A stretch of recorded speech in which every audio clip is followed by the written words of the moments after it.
스스로? 2011년에 유럽 재정위기가 있었잖아요. 네. 이때 제가 유럽 재정위기 뉴스를 보고 유럽은 이제 파멸할 것이다 라고 생각을 해서 인버스에 몰빵을 쳤어요.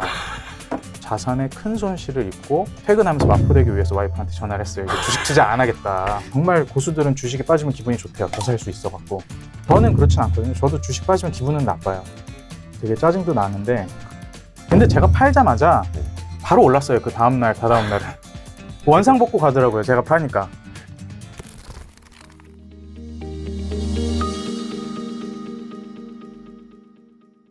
레인메이커가 무슨 뜻이야? 그건 뭐 인디언 기우사. 음. 근데 그게 뭐 돈을 많이 가지고 다니는 사람, 돈을 많이 만들어내는 사람, 마케팅으로 따지면은 뭐 큰 빅딜을 많이 물어오는 사람, 뭐 이런 뜻이라길래 그냥 나도 투자로 돈 많이 버는 사람이라고 하자라고 해서 채널 이름을 그렇게 했죠. 아, 그게 레인메이커의 시작이었구나. 네. 그 유튜브는 맨 처음에 그럼 왜 시작한 거예요? 그러면? 유튜브를 원래 이 투자로 시작하지는 않았어요. 그 회사 생활하면서 취미들 하나씩 갖고 있잖아요. 근데 제가 취미가 맥주 만드는 거였거든요.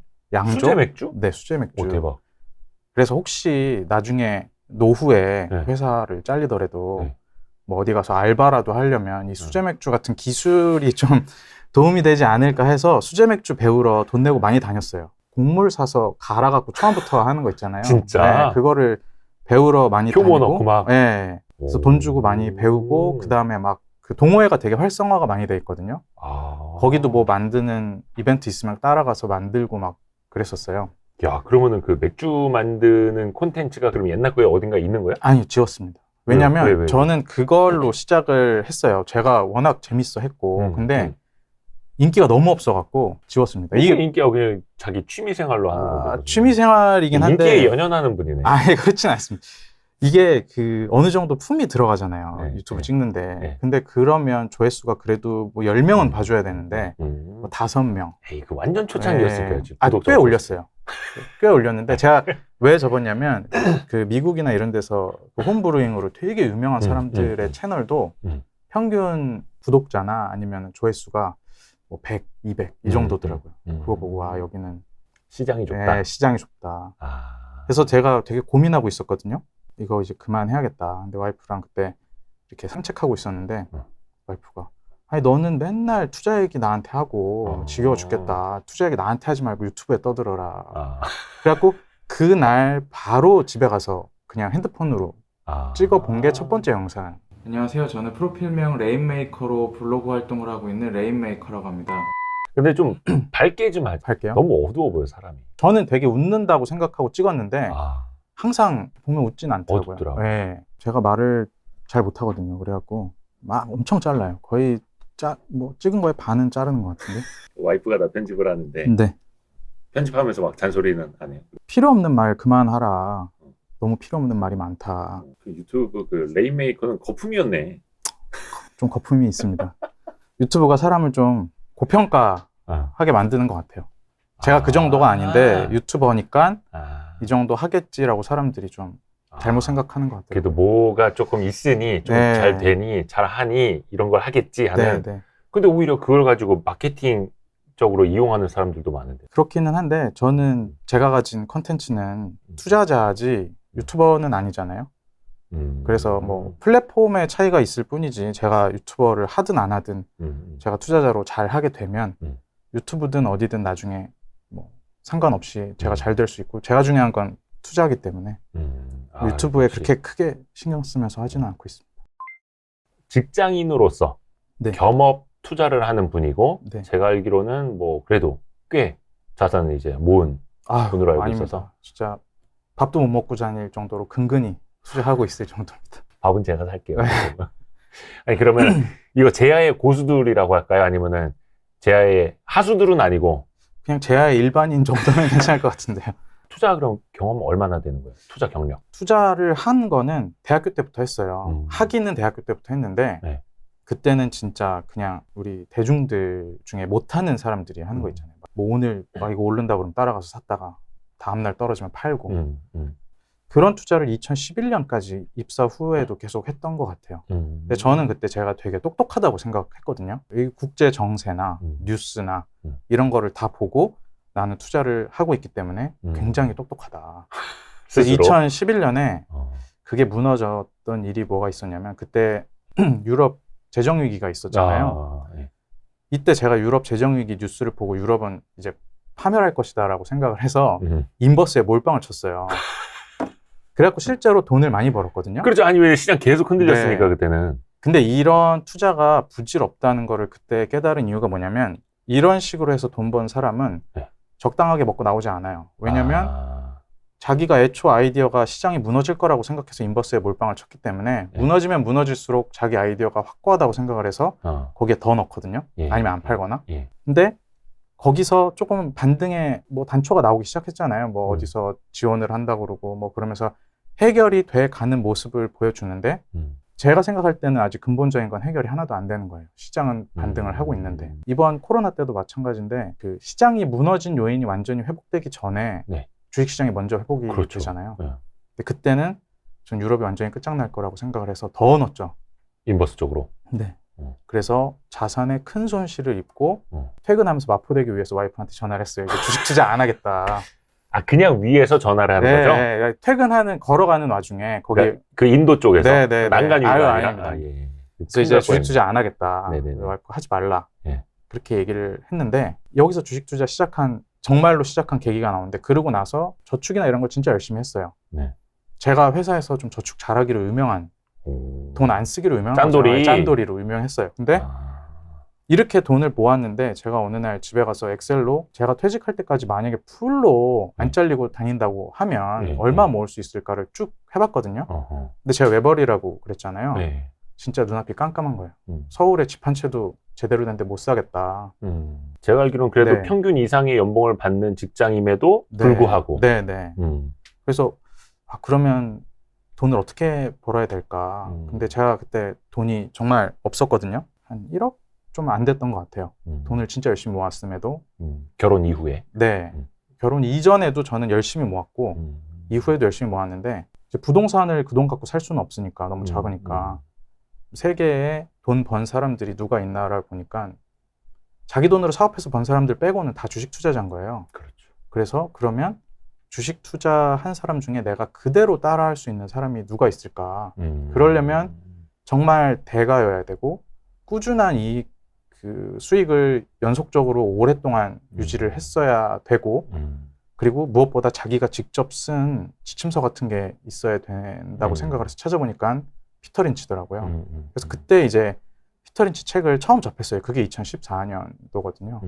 이제 그때부터 주식 투자를 그러니까 제대로 뭔가를 네, 이제 깨닫고 시작한 건 2014년부터. 네, 그때도 뭐 전부 다 하진 못하고 이제 처음으로 이렇게 시작을 해보면서 여러 가지 책도 많이 읽고 그때 공부 제일 많이 했던 것 같아요. 초반에. 어떤 공부부터 시작을 한 거예요, 그러면은? 일단 저는 철학이 잡혀있지 않기 때문에 네. 투자 철학이 가장 급선무라고 생각을 했거든요. 왜냐하면 투자 방법론보다 어떤 방향으로 어떤 투자를 해 나갈지가 잡혀 있어야 그 다음에 방향이 결정된다고 생각을 했거든요. 그래서 그 당시에 피터 린치 책을 읽으니까 그럼 대가로 불리는 사람들이 여러 명이 있었잖아요. 네. 필립 피셔도 있고. 네. 그래서 그런 사람들이 무슨 얘기를 했나, 그래서 직접 쓴 책이 있나, 그때 책을 정말 많이 읽었어요. 철학부터 정립을 하고 이 방법이 되는 방법이구나. 기업 공부, 산업 공부는 그 이후에 많이 했죠. 그러니까 방법론은 나중이고 네네. 우선은 철학부터 다져놔야 된다. 네. 지금 벌써 얘기해도 되나? 네. 개인 투자자가 가지는 네. 우위가 있다고 생각을 해요. 그리고 투자자로서 우위가 있어야지 돈을 번다고 생각을 하거든요. 근데 네. 보통 크게 얘기하면 투자자로서 가질 수 있는 우위가 3가지 정도 있다고 생각을 하거든요. 정보 우위, 분석 우위, 심리적 우위라고 생각을 해요. 정보 우위는 남들이 가지지 못하는 정보를 이용해서 내가 먼저 선취를 하고 정보가 시장에 퍼지면 그거를 이용해서 이득을 받는 행위거든요. 네. 근데 일반 투자자로서 정보 우위에 접근할 수 있는 방법은 없으니까 저는 처음부터 제껴놨었고 그 다음에 공개된 시장 정보를 이용해서 분석을 통해서 방향성을 설정하고 올바른 결론을 이끌어내는 게 분석적 우위라고 생각을 했어요. 예. 그리고 분석적 우위를 가지고 어떤 방향성을 잡았으면 결국 심리적인 우위, 그러니까 시장의 흔들림이랑 상관없이 이 기업의 방향성에 끝까지 믿고 기다려주고 흔들리지 않는 인내심 같은 심리적 우위가 있어야 된다고 생각을 하는데 이 결국 제일 어려운 게 심리적 우위라고 생각을 했거든요. 근데 그거를 위해서는 무조건 철학이 있어야 된다라고 생각을 합니다. 심리적 우위에 서려면 철학이 있어야 된다. 네, 이거는 다른 방법이 없는 것 같아요. 흔히들 존버한다고 얘기들 많이 하잖아요. 주식 빠지면. 네. 근데 그 존버가 진짜 어려운 거거든요. 왜냐하면 나는 아무것도 하지 않고 내 방향성을 지키겠다는 굉장히 적극적인 의사결정이기 때문에 그 또한 엄청난 철학이 기반에 있지 않으면은 그거를 꾸준히 존버하기가 쉽지 않다고 생각을 해요. 이른바 그 버티는 것도 사실은 아무것도 안 하는 것처럼 보이지만 네. 엄청나게 무언가를 하고 있는 거죠. 그럼요. 예. 버티는 게 사실은 제일 힘들죠. 네, 네. 근데 그 바탕에는 철학이 네. 있어야 흔들리지 않는다. 네. 그래서 그거부터 시작을 했습니다. 아, 진짜 좋은 말이다. 네. 맞아요. 근데 이게 그냥 무턱대고 그냥 물린 거는 그냥 장투로 간다. 비자발적 장기 투자. 이렇게 해서 그냥 그게 의미 있는 존버는 그건 아니고. 네. 투자 기간은 아무 상관없습니다. 장기적인 관점이 중요한 거지. 제가 생각할 땐 그러거든요. 장기적인 관점이 중요한 거지. 장기 투자가 중요한 거는 아니고 장기적인 관점으로 내가 이 회사의 방향성에 대해서 생각한 게 있으니까 투자를 할 거잖아요. 네. 근데 그런 아이디어가 시장에서 빨리 인정될 수도 있고 늦게 인정될 수도 있고 아니면 그거랑 상관없는 이유로 튀어오를 수도 있는데 뭐 그래서 저는 기간보다는 이런 장기적 관점이 중요하고 매도 매수를 위해서는 밸류에이션이 중요하고 그렇다고 생각을 하는 거예요. 그래서 그 기업의 어떤 성장, 네. 미래가 네. 보이느냐 이게 될 텐데 사실 조금 이게 어려운 게 뭐냐면 또 디테일로 들어가면 이제 사이클이 있는 산업들이 있고 네. 뭐 사이클이 없는 산업이면 더 네. 좋겠습니다만은 그래서 장기적 관점으로 들어갔다가 또 사이클 엇박자 날 수도 있고 막 이런 것들이 사실은 대한민국에서의 현실이잖아요. 네. 그러면 투자를 안 하면 되죠. 그런데 제가 철칙 중에 하나가 네. 저는 정보 우위도 없고 네. 저는 거의 평범에 가까운 투자자라고 생각을 하거든요. 고수랑은 굉장히 거리가 먼 일반적인 투자자라고 생각하는데 일반적인 투자자가 돈을 벌기 위해서는 모르는 것은 철저히 배제시켜야 된다고 생각을 해요. 왜냐하면 모르는 거를 들어가는 순간 분석적 우위에 설 수 없고요. 분석적 우위에 서지 못하면 심리적 우위를 활용할 수가 없기 때문에 모르면은 손대지 않는다. 철칙입니다. 모르는 것은 철저히 배제해야 한다. 네. 공부를 해도 편해지지 않는 것들이 있어요. 잘 모르겠는 것들이 있고. 해도 이해가 안 되는 네. 것, 해도 또 금방금방 변해서 내가 따라가기 힘든 네. 것, 뭐 이런 것들. 그런 것들은 뭐 리포트 보고 유튜브도 보고 산업 리포트도 보고 기사도 보고 여러 사람의 말도 듣지만 공부는 해야 되니까 듣지만 사실 투자는 하지 않습니다. 거의 손이 안 가더라고요. 다른 것들도 좋은 것들이 내가 편해하고 내가 아는 부분이 있는데 굳이 그런데 돈을 넣어야 될 필요는 없으니까요. 맞아요. 내가 아는 것에 투자를 그게 뭐 공통적으로 뭐 피터 린치나 네, 워런 버핏 선생님이 이제 이야기해 주신 거고 그러면은 관심이 있는 산업이라든지 섹터라든지 저는 제일 쉬운 게 소비재라고 생각을 하거든요. 눈에 보이고 네. 그리고 제가 생각하기에 이런 IT, 특히 반도체 장비라든지 이런 쪽들은 개인 투자자들이 그냥 일반적으로 공부해서 따라가기가 좀 어려울 어렵죠. 수도 있는 부분이라고 생각해요. 어렵죠. 왜냐하면 거기는 정보 우위가 분명히 있는 영역이거든요. 맞아요. 투자 잘하시는 형님들 보면 어느 회사 장비가 어느 회사에 내년에 몇 대 들어가고 거기에 평균적으로 이익이 얼마기 때문에 OPM이 얼마 찍히고 그렇게 되면 지금은 포워드 퍼 기준으로 몇 배다. 이건 무조건 바이다. 이렇게 나와요. 근데 일반적인 투자자가 거기까지 파고 들어가기가 쉽지 않거든요. 그렇죠. 그리고 구체적인 그 프로젝션을 하기도 어렵고요.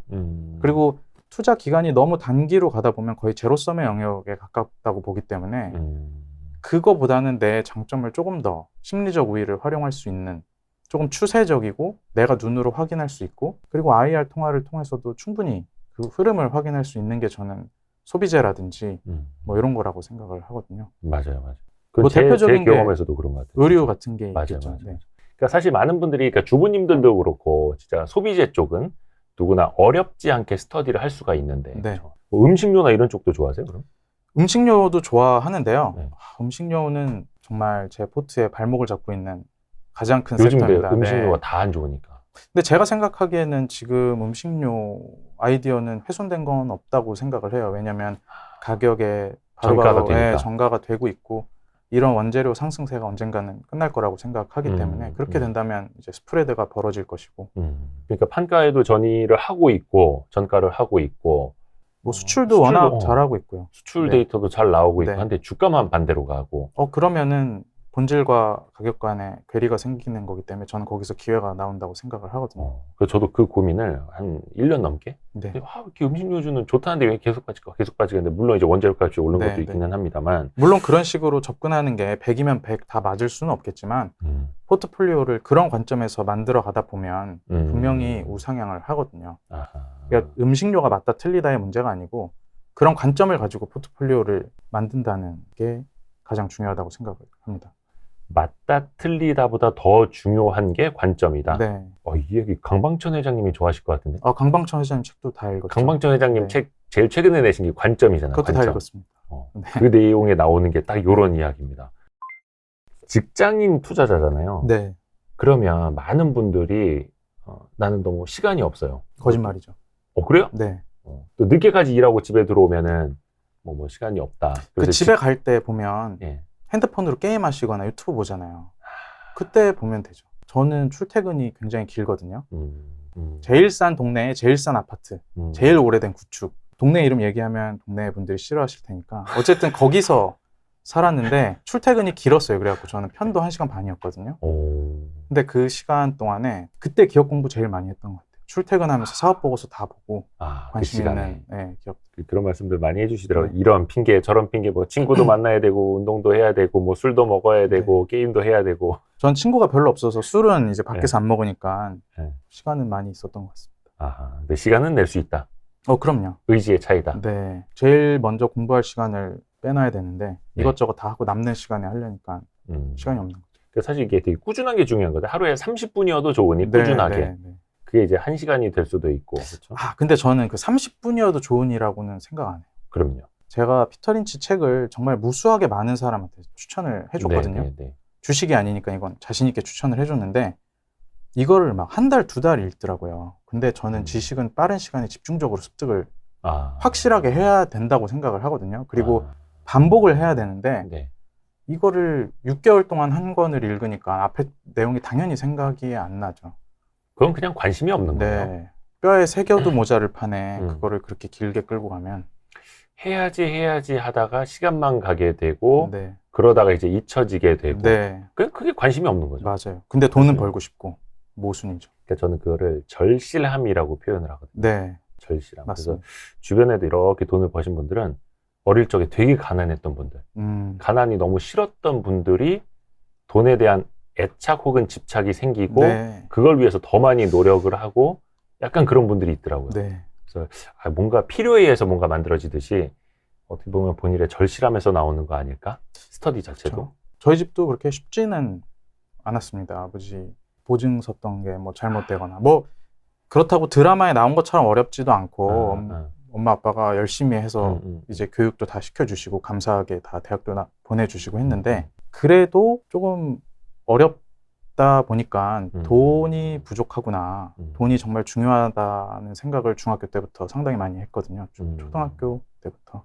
요 시간이나 이런 것 가지고 걱정하시는 직장인 투자자분들은 그 시간에 공부하시면 된다. 정말 없다. 시간이 없다라고 하면 펀드나 ETF 하셔야죠.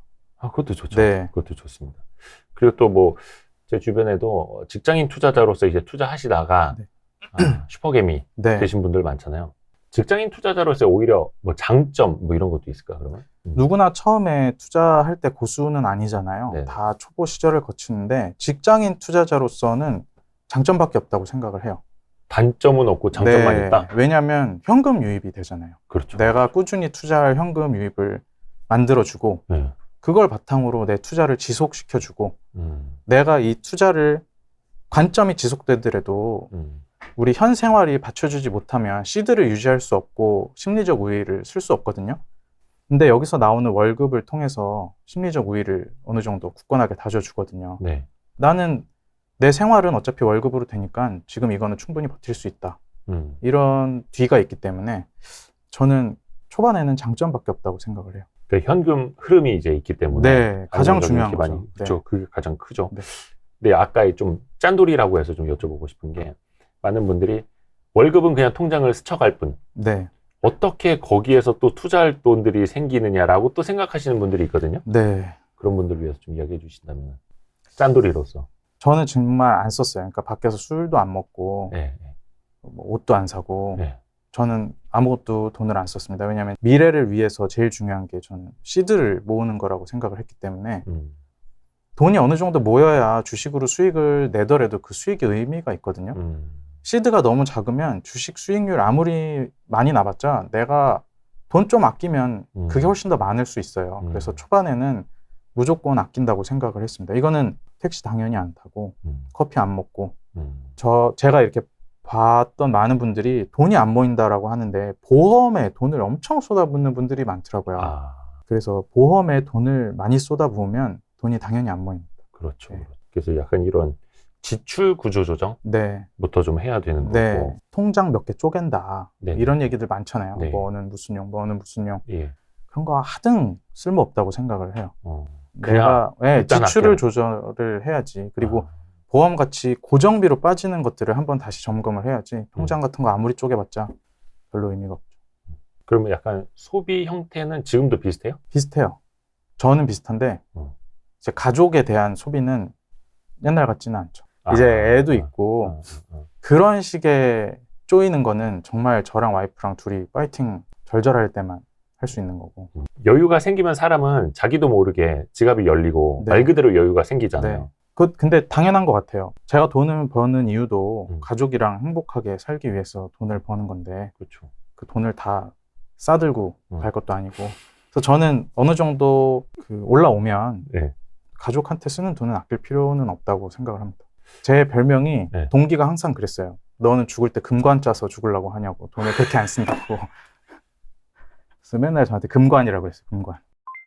근데 나중에 왜 많은 사람들이 이제 직장인 투자자로서 어떻게 해야 되는지를 고민을 하고 뭐 자영업도 이제 포함을 네. 해서 근데 나중에는 경제적 자유를 얻고 싶다. 네. 즉 직장을 그만두고 싶다. 일을 네. 그만하고 싶다. 네. 완전히 나는 자유롭고 하고 싶은 것만 하면서 살고 싶다라는 것들을 꿈꾸잖아요. 네.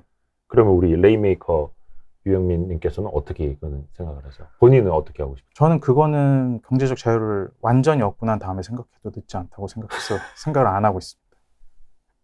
왜냐면 뼈 때리네. 경제적 자유를 얻어서 일을 안 하고 싶은 거잖아요. 그렇죠. 근데 투자도 이거 일이거든요. 재밌을 뿐이지 해야 될 것도 많고 그런 거예요. 그러니까 일은 똑같은데 단지 직장에 나가기 싫다는 거잖아요. 네. 근데 그거는 저는 일단 나중에 생각해봐도 된다고 생각합니다. 직장 때려치려면 한 얼마 이상은 있어야 된다고 보세요? 직장 때려친다는 거는 이제 경제활동에서 은퇴한다는 얘기잖아요. 네. 죽어도 해결되고 내가 가진 금융자산만으로도 내 삶이 완전히 해결될 때 제가 볼 때는 뭐 최소 50억 이상 아닐까요? 최소 50억 이상. 저도 그렇게 생각을 합니다. 네. 맞아요. 그래서 많은 분들이 막연하게 경제적 자유 그런 꿈을 꾸고 계셔서 약간 좀 마음도 좀 급해지는 것도 있고. 네. 근데 그냥 그게 아니라 그냥 꾸준히 하다 보면은 어느 순간 그 정도에 가 있는 거고. 네. 잃지 않는 복리를 계속 쌓다 보면 제가 생각한 타임라인보다 훨씬 땡겨지더라고요. 시장에 여러 가지 일도 많고 그런 것들로 인해서 많이 빨리 갈 수도 있고. 생각보다 지금 빨리 자산이 모인. 네, 저는 기대 수익이 그렇게 높지 않았거든요. 네. 그러면 어떤 과정이 있었길래 그랬는지 좀 여쭤볼게요. 기대 수익률보다 네. 훨씬 더 높은 수익이 계속 쌓이고 있는 이유? 투자가 어떤 잘 됐던 사례가 될 수도 있을 테고, 어떤 일이 있었는지, 어떻게 하다 보니까 됐더라라든지. 일단은 시장이 흔들릴 때, 네. 이건 가장 기본인데, 네. 시장이 흔들릴 때 그냥 엑시트를 해버리면 절대로 안 되는 것 같아요. 왜냐면 기업 본질 가치는 그 기업의 영업 상황이랑 관계가 있는 거잖아요. 네. 근데 기업 본질 가치는 그대로인데 시장이 보통 폭락을 할 때는 거시 이슈라든지 아니면 지금 같은 전쟁 이슈 이런 것 때문에 폭락을 하잖아요. 그러면 가치랑 가격 괴리가 벌어지거든요. 이때 궁극적으로 우리가 평상시에는 취하기 어려운 기회들이 이때 나온다고 생각을 해요. 평상시에는 이 회사가 잘 되는지도 체크해야 되고 지금도 잘 팔리는지 미래도 잘 되는지 경영자는 그런 거에 대해서 적극적인지 인사이트는 있는지 이런 거 다 체크하면서 밸류에이션까지 하면서 들어가야 되는데 이렇게 괴리가 본격적으로 벌어질 때는 네. 오히려 기회가 나올 때이기 때문에 엑시트하고 떠날 때가 아니거든요. 네. 그래서 그럴 때 떠나면 일단 절대로 안 되고요. 이럴 때 회사 상황이랑 가격이랑 진짜 많이 벌어지는 것들이 있어요. 그리고 내가 볼 때는 회사 성장이 너무 확실한데 네. 시장이 전혀 인정 안 해줄 때가 있거든요. 네. 그러면 성장도 나오는데 오해까지 받고 있는 아주 좋은 케이스라서 그런데 이제 저 같은 경우는 집중 투자를 안 했거든요. 다 분산 투자인데 그런데 분산 투자를 해놓으면 네. 내가 다 맞진 않더라도 한 몇 개만 맞아도 1년 동안에 내 포트폴리오를 완전히 캐리를 해주거든요. 그런 게 반복되다 보면 좋은 수익이 쌓이는 것 같습니다. 보통 이제 많이 분산해서 투자하는 스타일이고. 네, 저는 분산 투자를 집중 많이 투자 합니다. 스타일은 아니고. 제가 집중 투자를 했다가 잘못되면 우리 가정이 잘못되겠다. 뭐 직장도 있는데. 아, 그래도요. 이 꿈이 있는데 그게 무너지는 거잖아요. 그래서 그러면 절대 원래 안 그냥 되고. 성향이 그런가? 네, 거고. 그럼 뭐 레버리지를 쓰거나 전혀 없습니다. 그러지도 네. 않고. 주거가 레버리지죠. 전세를 살고 있는데 그거는 풀 레버리지. 전세 대출? 네, 전세 대출뿐만 아니고 뭐 마통의 신용 대출까지 풀 레버리지로 돌리고 있고요. 네네네. 주식에 들어가는 흔히 얘기하는 레버리지라고 하는 신용 담보 대출이라든지 네네네. 주식을 근거로 한 그런 거는 없습니다. 조금 특이한 케이스이기는 하네요. 또 이게 특이한 케이스인가요?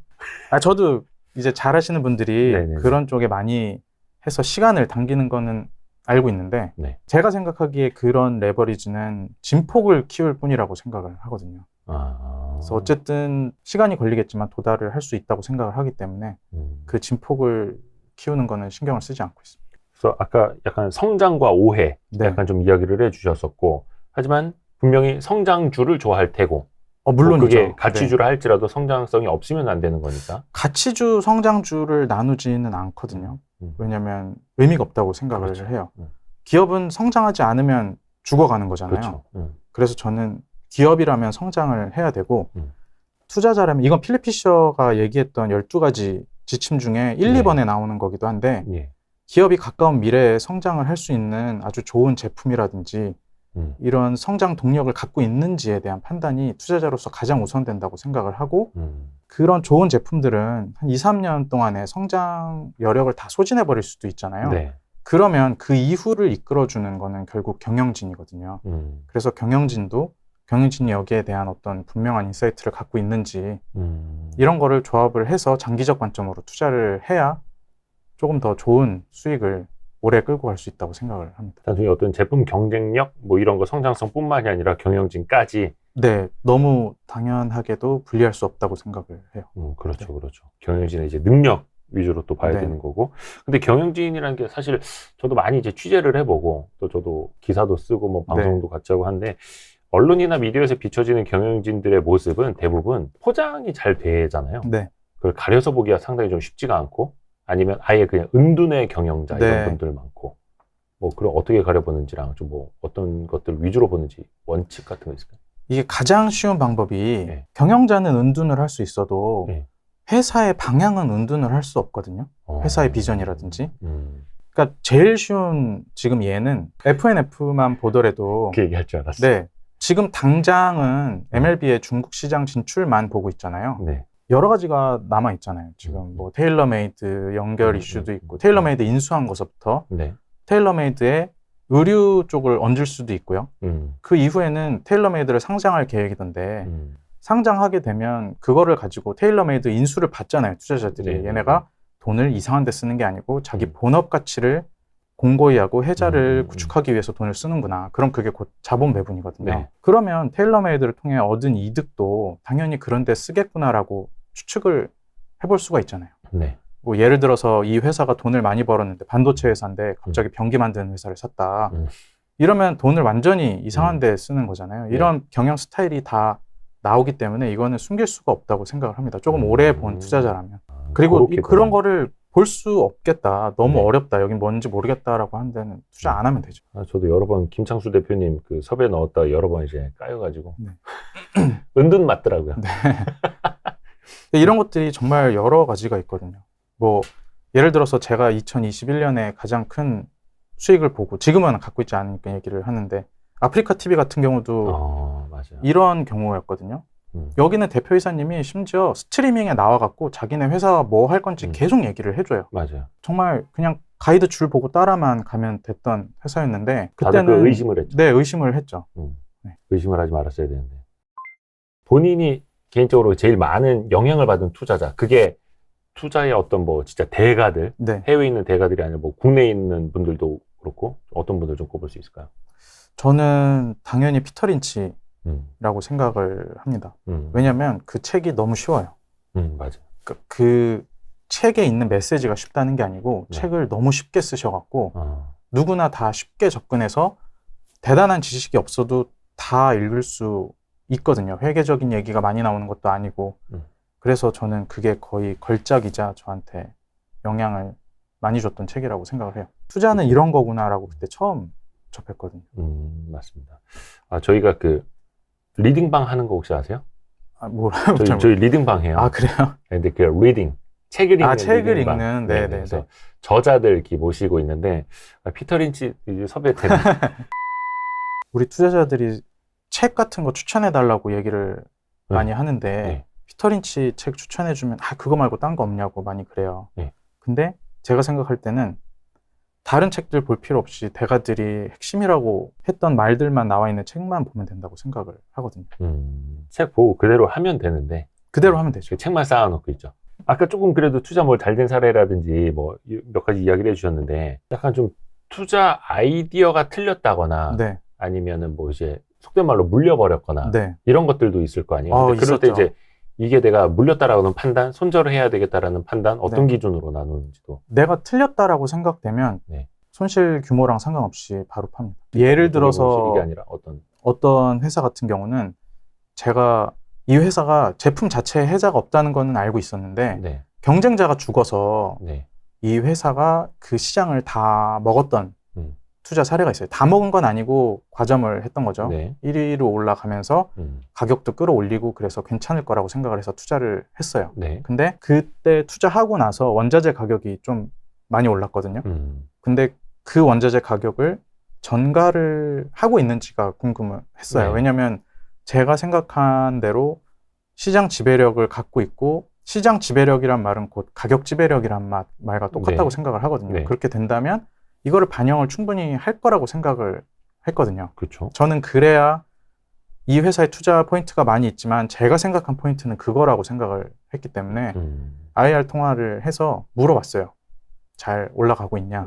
제 생각이랑 달리 판매 가격이 뜨뜻미지근한 것 같더라고요. 뭐 자기네들 탑라인은 문제 없지만 뭐 여러 가지 나오면 문제가 있다는 얘기잖아요. 네. 잘하고 있어요 라고 간단하게 안 나오고 말이 길어지니까 거기서 문제가 있다는 걸 처음으로 알았고 얼마 후에 공시가 나왔어요. 그 네. 분기 보고서.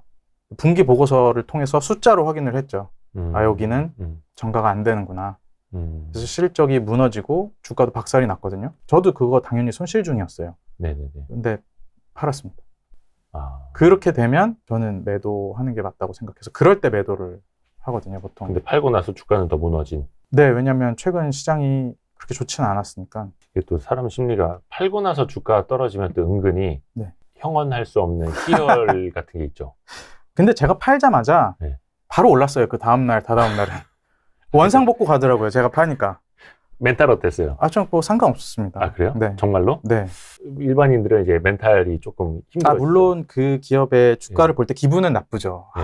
막 기분이 그랬는데. 나쁘죠? 근데 기분 나쁜 거랑 투자는 별개이기 때문에 기분은 나쁠 수 있는데 저는 잘했던 판단이라고 생각합니다. 투자하면서 제일 중요하게 생각하는 걸 방송에서 뭐 그 레인메이커 채널에서 금리라고 이야기한 적이 있어요. 거시에서. 거시 중에서. 네, 저는 거시는 거의 상관없이 안 보는데 꼭 봐야 된다면 금리는 자산 공간 대체 매력도라고 생각을 하거든요. 네. 금리 같은 경우 예를 들어서 은행에 아무 위험 없이 맡기면 이자만 5%, 7% 준다면 누가 주식을 하겠어요. 그래서 그런 시장의 전체적인 수급이라든지 자산간 매력도를 결정하는 게 결국 금리라고 생각을 해서 저는 금리 정도만 좀. 근데 이제 지금은 저금리 시대가 끝나고 네. 금리 어떻게 보면 상승기, 인상기로 네. 들어가고 있잖아요. 그러면 지금 시점하고 이럴 때는 그럼 어떻게 보세요? 근데 여전히 저금리라고 생각하거든요. 그동안 금리가 너무 낮은 시절만 있었지 사실 지금이 금리가 그렇게 높은 건 아닌 것 같거든요. 그런 거에 대해서는 투자자로서 그렇게 신경 안 써도 되는 것 같아요. 그 정도 금리라고 하면. 예외적인 상황을 가정해야 되는 금리들이 있잖아요. 네. 막 한 번에 50bp, 100bp씩 올리는데 그거를 1년에 막 4-5차례씩 올려버린다. 이런 경우는 문제가 분명히 발생하겠지만 그렇지 않은 평상시 정도의 움직임을 쭉 가져가는 정도라면 금리 어떻게 할지 모르잖아요, 우리가.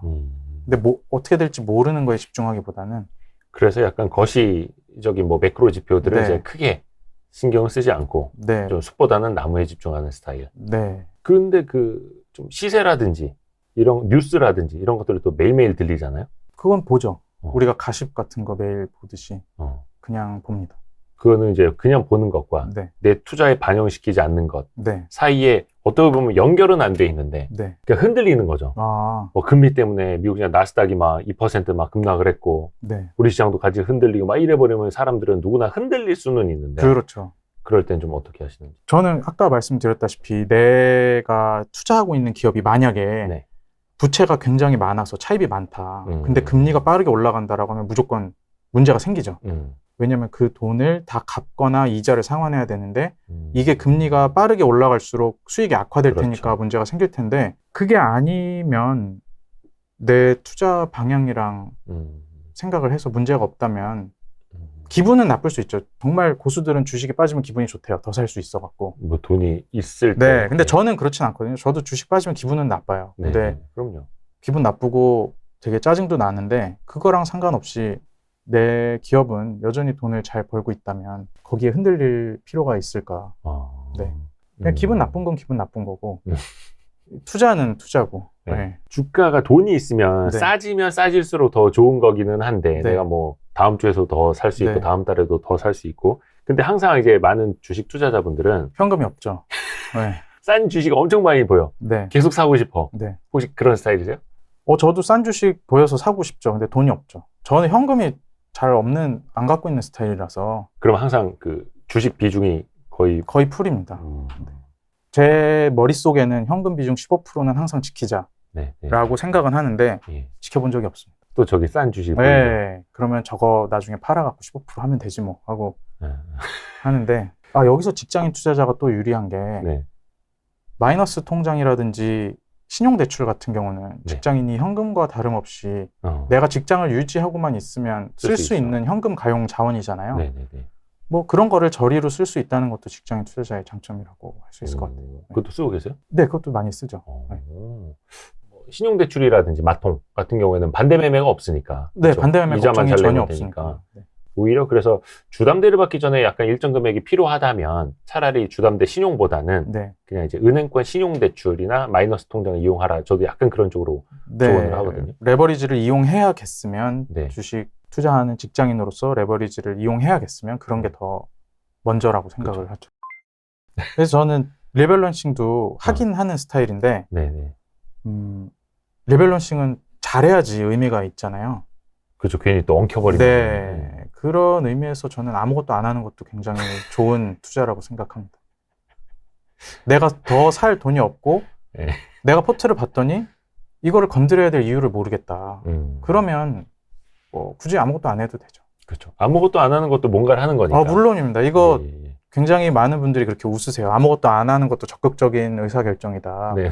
이게 정말 적극적인 의사결정이거든요. 내가 이 자리를 지키겠다는 것도. 그렇죠, 그렇죠. 네. 보류, 유보, 네. 그것도 의사결정이니까. 네. 뭐 시장 빠질 때 리밸런싱을 해야 된다 이런 이야기들을 하는데 그건 정말 내 포트에 안 좋은 종목이 있었을 때. 네. 그리고 예. 선우순위가 명확할 때나 그게 가능한 거지.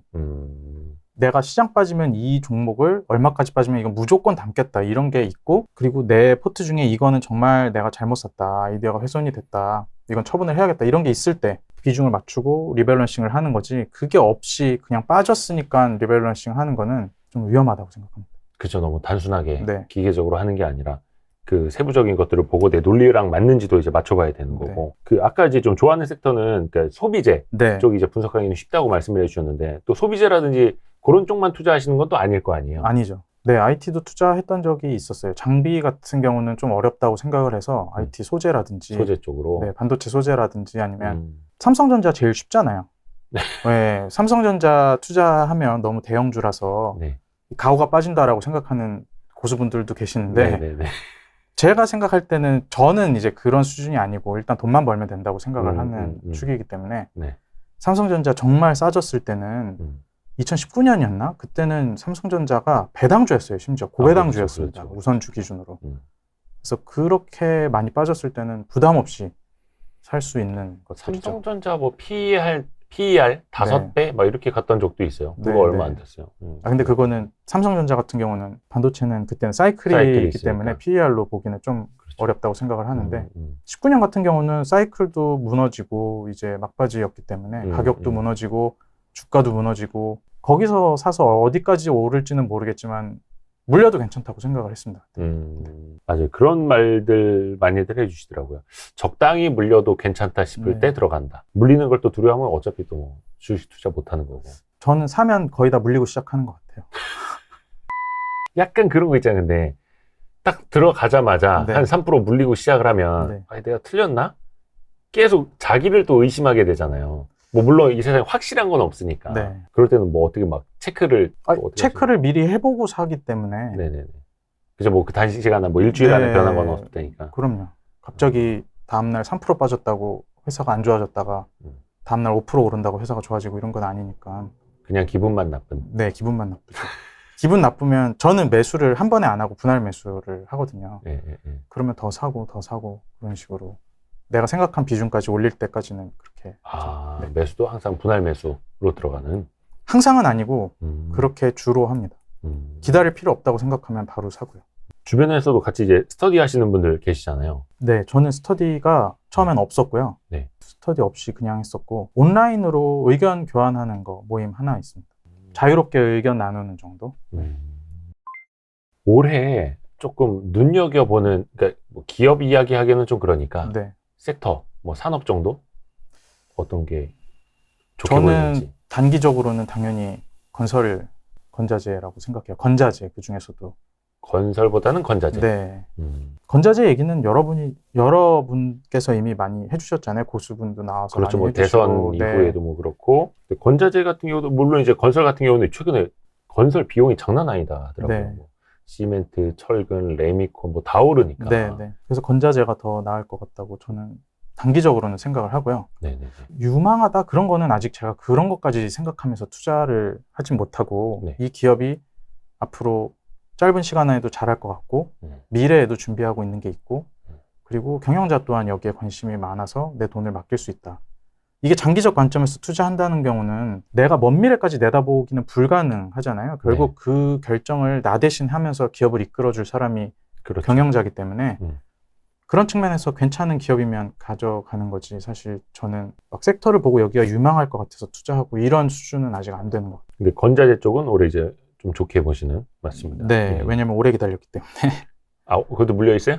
아니요, 물리진 않았습니다. 워낙 싸게 사서. 보통 한번 주식 투자를 하면 평균적으로 한 종목에 얼마나 보유하는 것 같아요?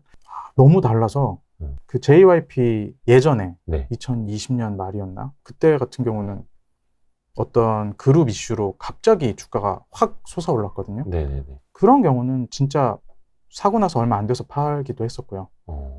오래 기다린 거는 정말 오래 한 2년 넘게 기다리기도 했었고 다 다른 것 같아요. 그건 이제 케이스에 따라서.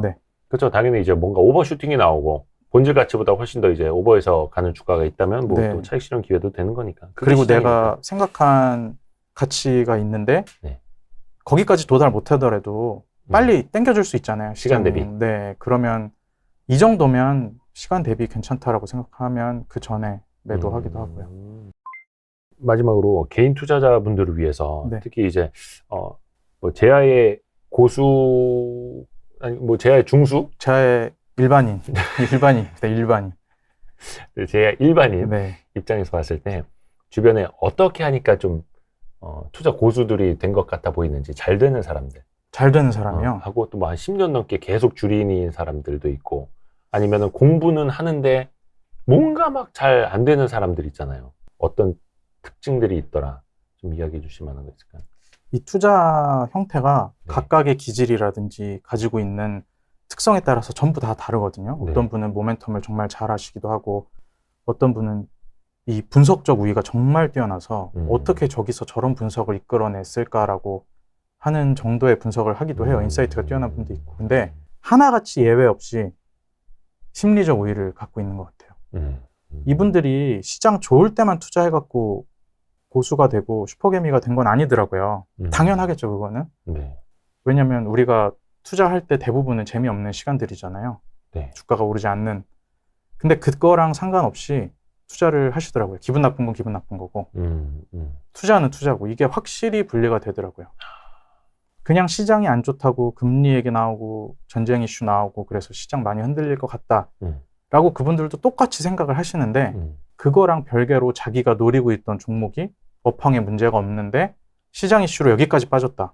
근데 그게 자기가 생각했던 가격 레인지보다 더 아래였다라고 하면 어김없이 들어가더라고요. 이런 실행력과 이 기분과 투자를 분리하는 거, 이게 정말 남다른 것 같아요. 그러니까 끊어낸다는 게 아니고 아예 다른 거. 그건 구분되는 거죠. 요게 되게 중요한 게 뭐냐면 제 주변에도 투자의 고수분들 많잖아요. 네.